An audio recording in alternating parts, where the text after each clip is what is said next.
Hi, I'm John, and welcome to another Product Spotlight. We're in for a treat today, as I have a ScaleTrains model sitting on the workbench waiting for us to look at. So let's head over there and do just that.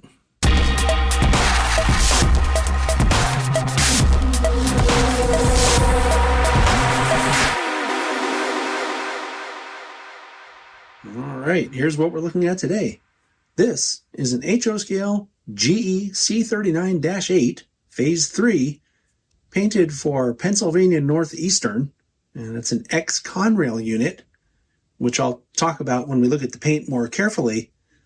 But this comes from ScaleTrains. It's in their Rivet counter series, and they have a whole bunch of C39-8s available on the ScaleTrains website. The DCC ready versions at the time of this recording are listed for $199.99 directly from ScaleTrains, or the DCC and sound equipped ones like this one are listed at $299.99 at the time of this recording.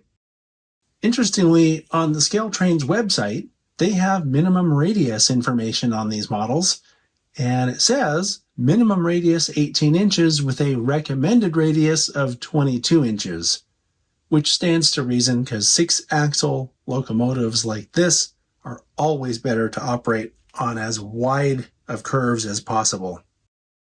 The model comes packed in a rigid cardboard box, just like other ScaleTrains Rivet counter locomotives, and it came with a narrow booklet-style user manual, as well as a bag of spare rotating end caps. They have a whole bunch of different road names and road numbers available on their site, so it would behoove you to go to the website and see if they have what you're looking for.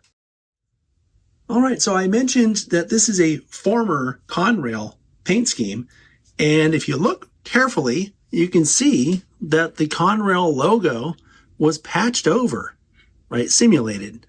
That looks really cool, and it's one of those things that's kind of an sort of an attention to detail thing where I could imagine someone releasing a model like this and not bothering to do the patch, but just make it blue and then say, oh yeah, that's a former Conrail. Well, in reality, it would have been patched like that, and the blue over the patch marks would have been slightly different from the rest of the blue because it was aged differently. So it's a really cool touch. I also happen to really like the photo etched grills all back in here. This grill detail is all photo etched. The detail, well, I mean, it's a ScaleTrain, so the detail on it is going to be outstanding. And these grills up in the front also look to be photo etched. I don't really think they are, but they look like it. And it's just really well done. It's ScaleTrains, so it has a lot of detail under the sill, right? There's cabling and stuff down here.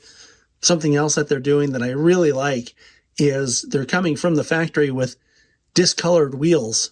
You see how it's kind of rusty looking? I think that's pretty cool. That's one less thing that someone would have to do if they wanted to weather this model. And I'll show you some other stuff when we look at the fireman side. I always reserve something to show on the fireman side, but just looking at it initially out of the box, just detail galore and, you know, separately applied stuff, photo etched stuff. It's just what we've come to expect from ScaleTrains. And we'll look at the nose detail here in a second, but I'll point out, since you can see it, that this is in fact a separately applied brake wheel up here on the side on the nose. So here's a more detailed look at the front of the locomotive. You can see that the windshield wiper detail is very fine. All of these grabs are separately applied thin wire grabs. The detail around the pilot is also outstanding, with uncoupling levers, all the different kind of MU and airline hose detail you could possibly want. The snowplow even has these separately applied grabs on them. The stairways are photo etched see-through stairways with the safety stripes on the edges. There's that separately applied brake wheel I was mentioning a minute ago. And this is ScaleTrains, so the windows and the cab also can be manipulated open or closed. And if you have a preference to keep it one way or the other, you can use a little dab of canopy glue to hold them in place. The fireman's side windows also can be manipulated. Very cool. And of course, you know, you can see all this detail. It's sometimes I feel silly showing you this stuff and pointing out what's obvious, but when I see these models in person, there's such a wow factor to it because of all the detail that's on there. I feel like I need to say something. I wonder, you know, maybe you can put a comment in the comment section below. Maybe I should just show the pictures of this thing and let you decide. But, you know, I'll just say it. Wow. Something else you'll notice if you look at this side is all the detail in the trucks. Not only are the trucks super detailed, but look at all this stuff in here. That's one of the air reservoirs. There's all kinds of piping and just stuff going in and out of it. And also on the one on the front here, the air reservoirs are fully detailed. It's pretty amazing. And the other thing it has that the ScaleTrains models seem to all have is it's see-through back in here. I put this light so that you can see through these photo etched grills. And if you look in there, there should be, at least there is in every other one of these that I've seen, the fan housing. There's actually 2 of them in there. So that's pretty cool. And that's one of those things that I think ScaleTrains really innovated that. I don't remember seeing anybody else do that before ScaleTrains did. I may be mistaken, but it's just a real treat to see this level of photo etched metal grill detail. Looking at the rear of the model, you can see the same level of detail as we have on the front, including all of those separately applied grabs, the photo etched stairwells, all the detail along the pilot there with all those hoses and MU cables, and this has ditch lights, which I'm going out on a limb here, but it's not a very risky gamble. I'm guessing those will work. We'll see when we check the lights. And this is the last 3/4 angle we'll look at. Just marvel at the detail on the back. It's pretty amazing. So looking at the top detail of this model, I'm just kind of struck by the, again, photo etched grill detail here. I like how the stack actually has depth to it. If you look in there, you can see it goes into the model. And then the horn casting, you know, it almost looks like a brass piece. And I didn't check to see, but it's a very detailed horn. Now I want to show you something that I find really cool. These grills up here are intentionally see-through, and they've put the internal mechanical parts of a real locomotive in there. Now, I don't know what these things are. I'm sure someone out there does. If you do, you feel free to post a comment, but how cool is that? Okay, so we're going to run the engine. As you know, this is my favorite part of every Spotlight. So let's fire it up and see how it does.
All right, so we'll take a look at the lights now. The headlight and ditch lights are directional. The headlight comes on with F0, and the ditch lights come on with F6. And then when you activate the sound on this model, it turns on a bunch of other lights, including the number boards. Let me just turn it on with F8. And you'll notice that there's a light coming down here. That's a ground light. And it's kind of hard to see from this angle, but you can see it back in here. I call this a service light. It lights up the walkway on the front of the engine. And of course, you can see that the number boards also came on with the sound. And then you can turn the number boards off when they're active just by hitting F14. Kind of a cool touch if you want to turn them off for some reason. Then when you activate the horn, the ditch lights flash.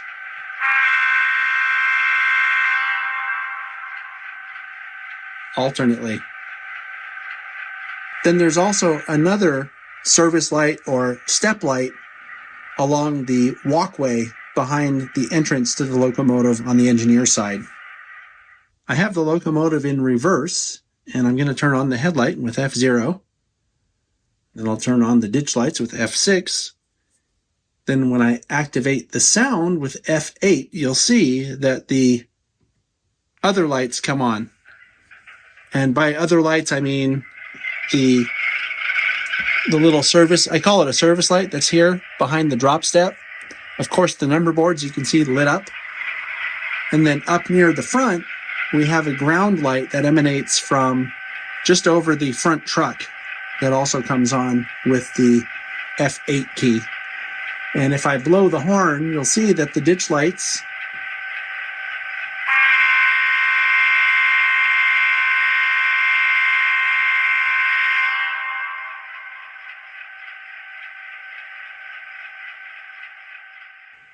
Well, ScaleTrains has outdone themselves yet again with this amazing model. It runs really well. The level of detail, especially all that separately applied stuff, the undersill detail, the truck detail, the photo etched grills, the see-through grills in the back where the fan housings are, those other, I don't know what they are, those mechanical parts near the cab that we saw from the top.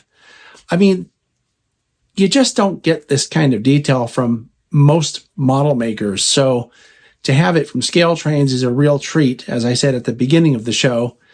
The other thing that really struck me as a cool touch was that patch job on the Conrail, or the former Conrail logo that was on the sides of the model. It's just what an amazing job ScaleTrains continues to do. Thanks a lot for everything that you're doing to push everybody in that direction, ScaleTrains. I'll see you next time.